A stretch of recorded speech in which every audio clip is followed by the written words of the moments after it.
You know, you've got to be real insane, or not even insane. You've got to be crazy to not think that this passport bro movement was going to expand beyond it did, beyond the way that it did. Now, if you have somebody that was against the passport bro movement in the beginning, like Anton Daniels saying get your passports, you know shit's fucked up.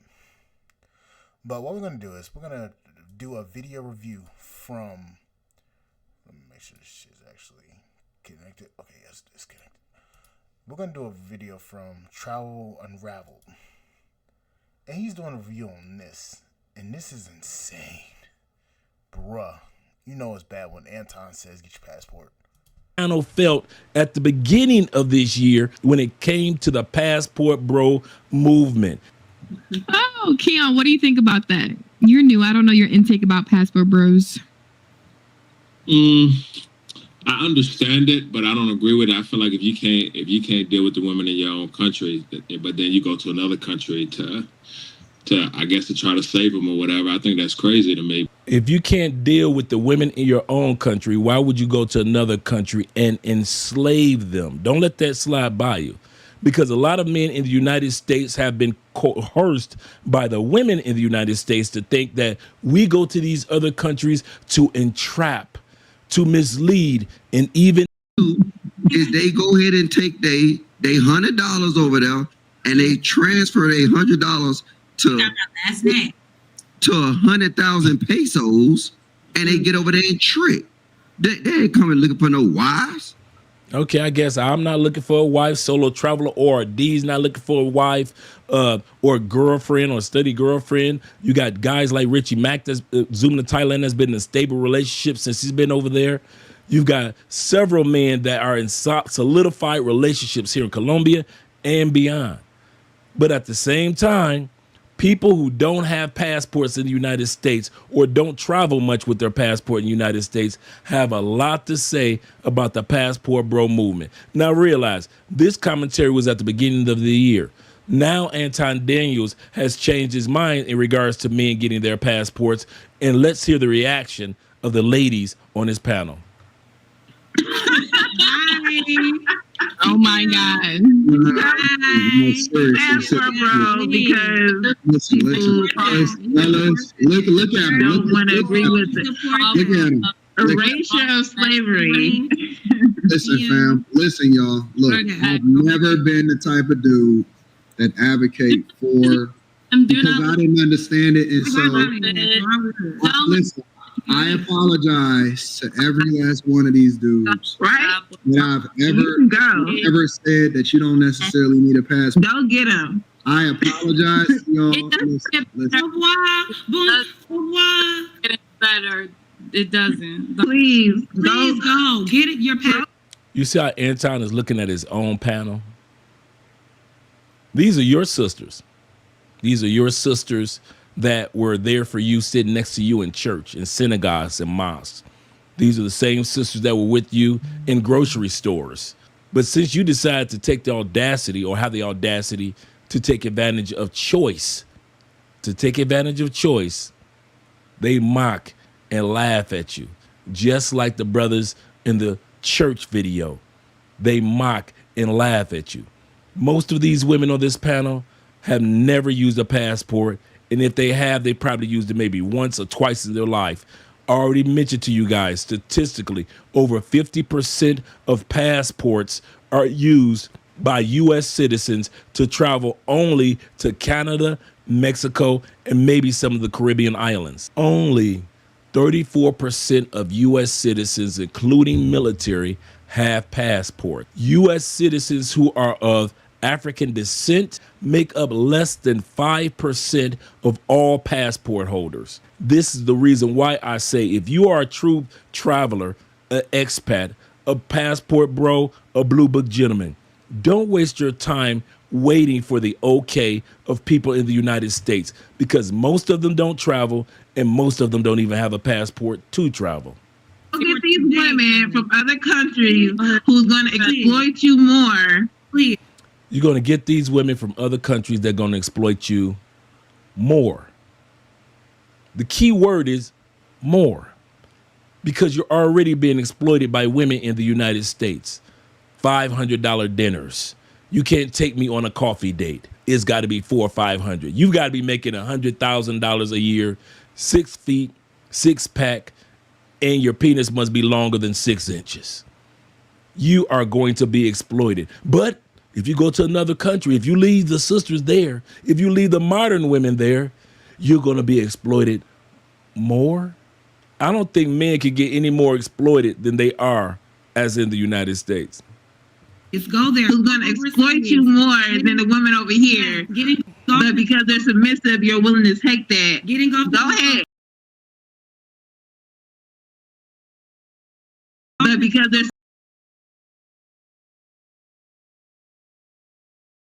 it's go there. Who's going to exploit you more? Now, let me let this finish before I even start. Than the women over here. But because they're submissive, you're willing to take that. Go ahead. And be willing to bring her, get them. Mama, please go get them. Prepare to take care of her entire family. Please, we want. That's another misconception. Be prepared to take care of her entire family. I can say from the experience of others and myself, I have not had to take care of a family. Why? I didn't marry into an impoverished family. When it comes to looking for a wife or a significant other in another country, I always say this: who her people is. Like they used to say in the South, who is her family? Not just who is she?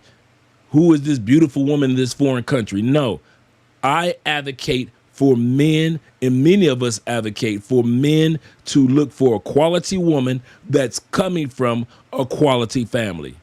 So when these women watch 90 Day Fiance and they assume that that's the life that passport bros are living, they're basically lying to themselves. You all to experience this. This is your death. You're right. We're not built for it. We're not. It's what you were made for. This is what you were made for. At the end of the day, guys, don't waste your time caring about what women in the United States have to say. Like I always say, I don't care what women in Greece have to say. Why? I don't live in Greece. And I don't care what women in the United States have to say. Why? Because I don't live in the United States. Your shining hour, you are winning in the space. We really advocate for all Black men who are just so tired of Black women. We have failed you here in America. Please get the passport and go. Please tell us all about it. Or don't. Stay over there. You can stay, baby. Or bring him here. You can stay. If you want to pay those fees too. Hey, it's not Black women in America that he's advocating for guys to get away from, and I think y'all missed it. He said it already. Women. America has been ruining women, and that's a fucking fact, right? All of this women empowerment shit. We can do for ourselves. I don't need a man. I want a man. All that goofy shit. Hey, look, let me put the world in perspective for y'all, right? I've been to a few different places in the world. Few of them have been bombed out and depleted. And one thing that I realize is in these third world countries, right, even second world countries, women cling to their men because they realize that they need a man to make it in the world. The only reason why women can do this whole faux independent shit that they do in America is because of men. Men set up the system for you guys to be able to do that. Your average, look, not even above average athlete or anything, just your average 14-year-old male can dog walk a fully grown woman in a fight. With dog walk, it wouldn't even be fair. No, it's not true. I don't know too many grown ass men that's like, what are you talking about? 14-year-old might whoop my ass. I'm saying that to say, not that you guys just need men to put money on the table, right? But you need a man. You're literally biologically set up to need a fucking man. But all of this obstinance and intransigence that you guys display is counterintuitive to you guys having a relationship. All these I feel that a lot of you guys Can you say that word again? What's intransigence? Is that what you said? Intransigent, he's going to explain, or one of the ladies going to explain, it means not willing to change. It means that you carry behavior in which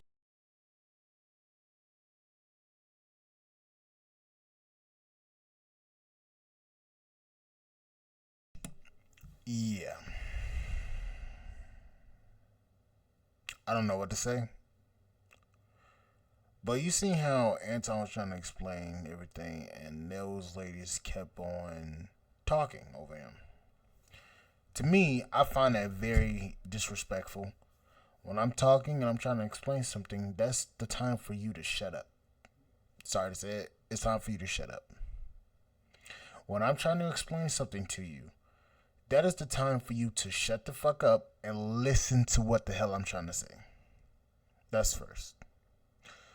Two, they kept trying to put out all these negative connotations of what these women overseas are. Now, there are some bad apples, but the majority are good. As the brother stated, America has ruined a lot of dating, has ruined a lot of relationships, has ruined a lot of marriages due to the laws and due to all the different movements that's happened over the past 60, 70 years. It's ruined America. America has a low birth rate. America has the lowest marriage rate that it's had in the past 100 years. And it's all due to the feminism movement, the sexual liberation movement, the meaning-ish movement, I can do all bad by myself movement, all that crap. It's due to that. So when men are trying to explain something to these ladies are so doggone delusional, so headstrong that they're not actually willing to listen to what the men are actually saying. And that's the problem.